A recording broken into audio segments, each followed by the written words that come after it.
श्री कृष्ण कहते हैं, अंधेरी रात के बाद सुबह सूर्य की अनगिनत किरणें हमें प्रकाश से नहलाती हैं। जीवन भी कुछ ऐसा ही है। तमाम दुखों और कठिनाइयों के बाद सुख आता है और हमें आनंद से भर देता है।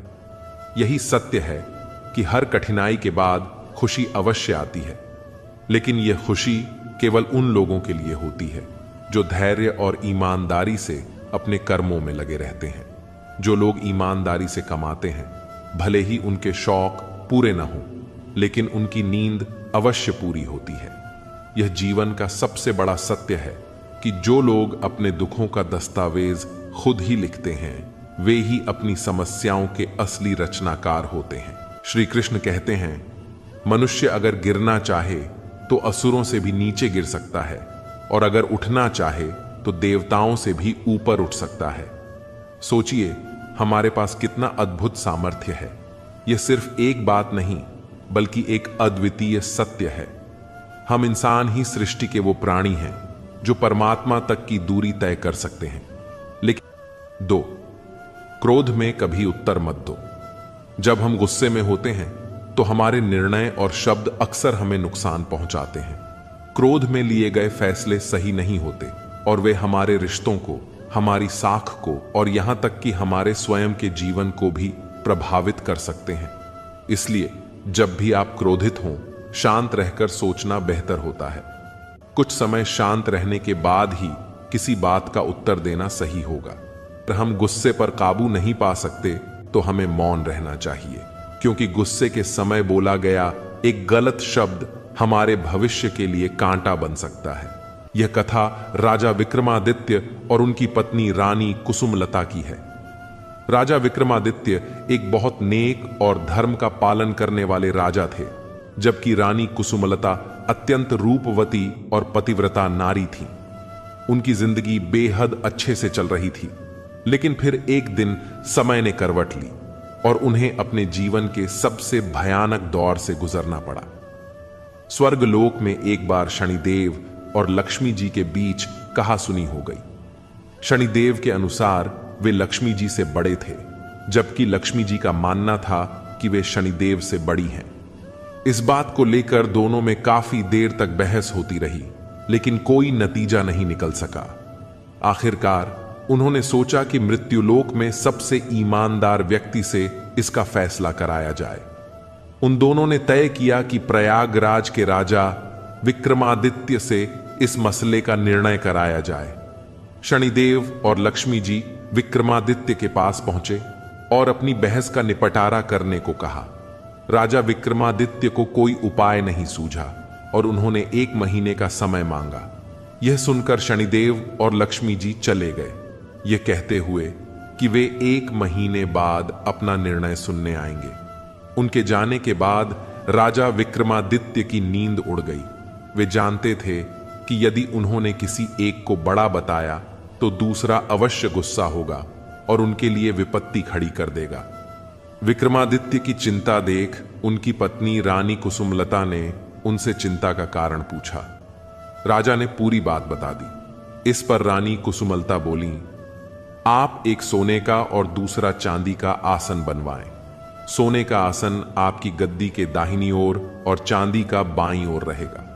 जब लक्ष्मी जी और शनिदेव आएंगे तो लक्ष्मी जी सोने के आसन पर बैठेंगी, क्योंकि वे माता स्वरूप हैं, और शनिदेव चांदी के आसन पर बैठेंगे। आप उनसे कोई उत्तर मत दीजिए। जब वे जोर देंगे तो आप कह सकते हैं कि आपने स्वयं ही अपना फैसला कर लिया है। 1 महीने बाद जब शनिदेव और लक्ष्मी जी लौटे तो सब कुछ वैसा ही हुआ जैसा रानी ने कहा था। लक्ष्मी जी ने सोने का आसन ग्रहण किया और शनिदेव ने चांदी का। जब उन्होंने राजा से निर्णय मांगा और जोर दिया तो राजा ने वही उत्तर दिया जो रानी ने बताया था। यह सुनकर शनिदेव क्रोधित हो गए और वहां से चले गए। लक्ष्मी जी ने जाते जाते विक्रमादित्य से कहा, संकट जरूर आएगा, लेकिन मैं तुम्हारे साथ रहूंगी। कुछ समय बाद शनिदेव के प्रकोप से प्रयागराज में भयंकर अकाल पड़ा।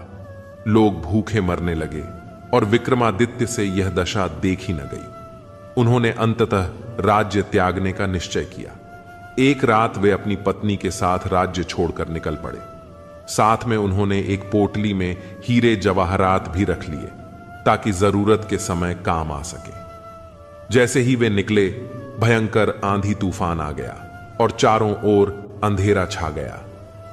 रास्ता भटक जाने के डर से वे एक जगह खड़े हो गए।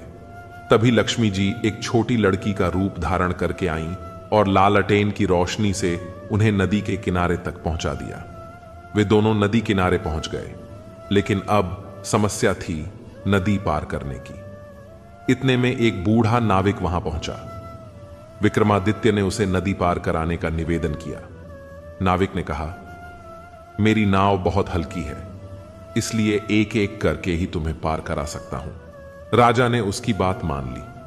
पहले नाविक ने रानी को पार कराया, फिर राजा को और अंत में गहनों की पोटली को।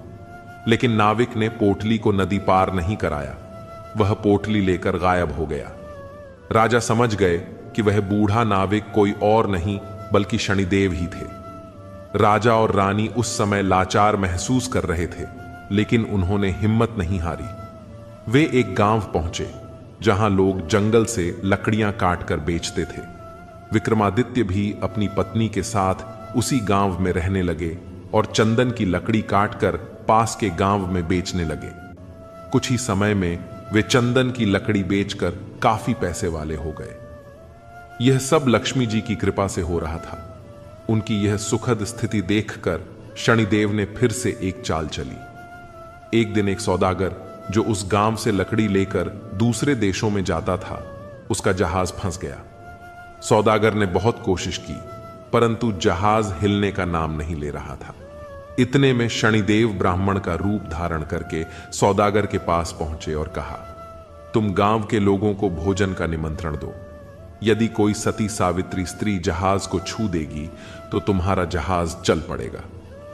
सौदागर ने गांव के सभी लोगों को भोजन का निमंत्रण दिया, लेकिन जब वह विक्रमादित्य के घर पहुंचा तो कुसुमलता ने यह कहकर निमंत्रण अस्वीकार कर दिया कि उनके पति जंगल में लकड़ी काटने गए हैं।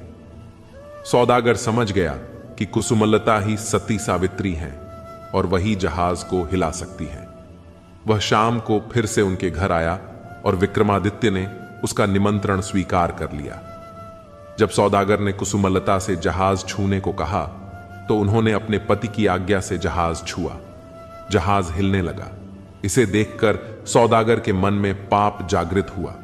उसने सोचा कि वह कुसुमलता को अपने साथ ले चले ताकि भविष्य में जहाज फिर फंस जाए तो वह उसे छुड़ा सके। वह कुसुमलता को अपने जहाज में खींच कर ले गया। विक्रमादित्य चिल्लाते रहे, परंतु तब तक जहाज काफी दूर जा चुका था। कुसुमलता अत्यंत रूपवती थी और सौदागर उनके रूप पर मोहित हो गया। उसने रानी को अपनी पत्नी बनाने की इच्छा जाहिर की, परंतु कुसुमलता ने साफ मना कर दिया।